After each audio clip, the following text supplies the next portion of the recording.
শেখ হাসিনা সরকারের পতনের আগেও নিজেকে উজাড় করে ছাত্রদের উপর গণহত্যা চালানো পুলিশ অফিসার বিপ্লব কুমার আছেন সেনা হেফাজতে। কুখ্যাত এই পুলিশ কর্মকর্তার ভয়ঙ্কর অপকর্ম ফাঁস।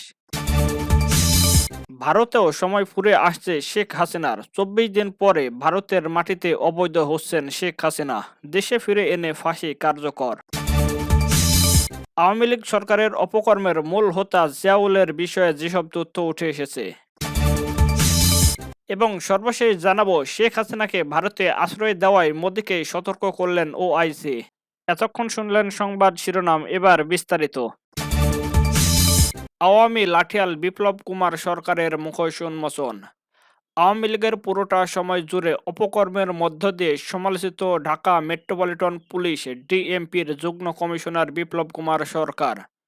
সরকার পতনের পর তিনি নিরাপদ স্থানে পালিয়ে যান বলে গুঞ্জন ছড়িয়েছে, তবে সে বিষয়ে নিশ্চিত করতে পারেনি কেউ। আবার কেউ কেউ বলছেন ক্যান্টনমেন্টে সেনা হেফাজতে আছেন তিনি। বিএনপির তৎকালীন সংসদ সদস্য জয়নুল আবেদিন ফারুককে লাথি মেরে ব্যাপক সমালোচনার মুখে পড়েন তিনি। এরপর থেকে পুলিশের বিভিন্ন দায়িত্ব পেতে থাকেন সে সময়ের মোহাম্মদপুর জোনের ওসি বিপ্লব কুমার সরকার। তিনি পুলিশের বড় পদ পাওয়ার পরে একের পর এক অপকর্মের মধ্য দিয়ে জনগণের আস্থা হারান।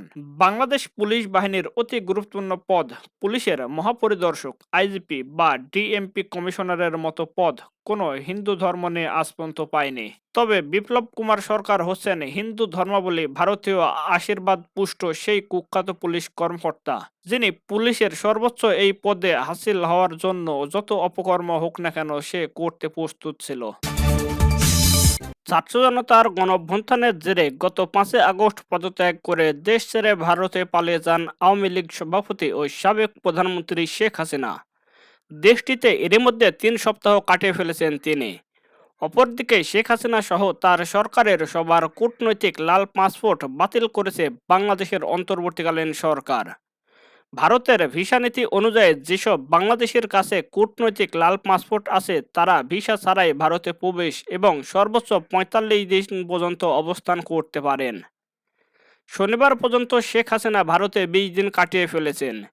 সেই হিসেবে আর মাত্র 25 দিন বৈধ উপায়ে ভারতে থাকতে পারবেন শেখ হাসিনা। এরপরে অবৈধ হয়ে যাবেন সাবেক প্রধানমন্ত্রী শেখ হাসিনা। খবর হিন্দুস্তান টাইমসের। সংবাদ মাধ্যমের প্রতিবেদনে বলা হয়, শেখ হাসিনা যখন দেশ থেকে পালান তখন তার কাছে শুধু লাল পাসপোর্টই ছিল, সাধারণ সবুজ পাসপোর্ট ছিল না। সেক্ষেত্রে কূটনৈতিক পাসপোর্ট বাতিল হওয়ায় শেখ হাসিনার ভারত থেকে বাংলাদেশের প্রত্যর্পণের ঝুঁকি বেড়ে গেছে। শেখ হাসিনার বিরুদ্ধে এখন পর্যন্ত অর্ধশতাধিক মামলা দায়ের করা হয়েছে, যার মধ্যে 42টি হত্যা মামলা। এসব মামলায় সাবেক প্রধানমন্ত্রীর বিরুদ্ধে বিচার শুরু হবে। জানা গেছে 2013 সালে বাংলাদেশ ভারতের মধ্যে হওয়া প্রত্যর্পণ চুক্তির মধ্যে পড়বে শেখ হাসিনার প্রত্যর্পণ বিষয়টি। যদিও সর্বশেষ 2016 সালে চুক্তিটি সংশোধন করা হয়। এতে বলা হয়, রাজনৈতিক বিবেচনায় করা মামলায় আসামি হলে অভিযুক্ত ব্যক্তিকে প্রত্যর্পণ বা ফেরত দিতে অস্বীকৃতি জানানো যাবে। কিন্তু এই চুক্তিতে হত্যা মামলার বিষয়টি স্পষ্টভাবে রাজনৈতিক বিবেচনার বাইরে রাখা হয়েছে। এছাড়াও যদি মামলা ন্যায় বিচার না করার উদ্দেশ্য করা হয় তাহলে দুই দেশ অভিযুক্ত ব্যক্তিকে প্রত্যর্পণ না করার ক্ষেত্রে অস্বীকৃতি জানাতে পারে। শেখ হাসিনাকে ভারতে আশ্রয় দেওয়ায় মোদিকে সতর্ক করলেন ওআইসি। ছাত্র জনতার আন্দোলনের মুখে প্রধানমন্ত্রীর পদ থেকে ইস্তফা দিয়ে দেশ ত্যাগ করে ভারতে অবস্থান করছেন শেখ হাসিনা। দেশটিতে তার এই অবস্থান নিয়ে মিশ্র প্রতিক্রিয়ার সৃষ্টি হয়েছে। হাসিনাকে ভারতে থাকতে দেওয়ায় দেশটির প্রধানমন্ত্রী নরেন্দ্র মোদী সমালোচনা করছেন অল ইন্ডিয়া মজলিস এর সভাপতি আসাদুদ্দিন ওয়াইসি।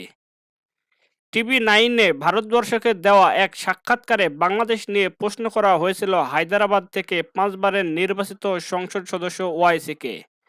এ সময় প্রধানমন্ত্রী মোদীর সমালোচনা করে তিনি বলেন, কেন মোদী সরকার বাংলাদেশের জনগণকে সমর্থন করছে না, কেন তারা একজন ক্ষমতাচ্যুত নেতাকে সমর্থন করছে। এ সময় মামলার জের ধরে ভারতের কাছে বাংলাদেশে শেখ হাসিনাকে ফেরত চাইতে পারে এমন সম্ভাবনার কথাও বলেন ওআইসি। তিনি বলেন, কাল যদি ভারতকে বাংলাদেশ সরকার শেখ হাসিনাকে ফিরিয়ে দিতে বলে তাহলে আপনি কি করবেন? আপনি মোদী সরকার কেন বাংলাদেশের সাবেক প্রধানমন্ত্রী শেখ হাসিনাকে ভারতে আসতে দিলেন?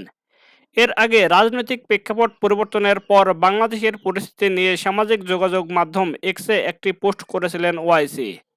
8 আগস্টের ওই পোস্টে সংখ্যালঘুদের উপর হামলার খবর নিয়ে উদ্বেগ প্রকাশের পাশাপাশি হিন্দুদের বাড়িঘর ও মন্দির রক্ষায় মুসলিমদের এগিয়ে আসার প্রশংসাও করেছিলেন তিনি। তিনি লিখেছিলেন, বাংলাদেশে সংখ্যালঘুদের উপর হামলার খবর উদ্বেগজনক। আন্তর্জাতিক আইন অনুযায়ী সংখ্যালঘুদের জীবন ও সম্পত্তি রক্ষার জন্য বাংলাদেশ সরকার ও কর্তৃপক্ষের দায়িত্ব রয়েছে। এমন খবর আছে, বাংলাদেশের সংখ্যাগরিষ্ঠ সম্প্রদায়ের অনেকেই সংখ্যালঘু সম্প্রদায়ের বাড়ি এবং উপাসনালয়ে রক্ষা করছে।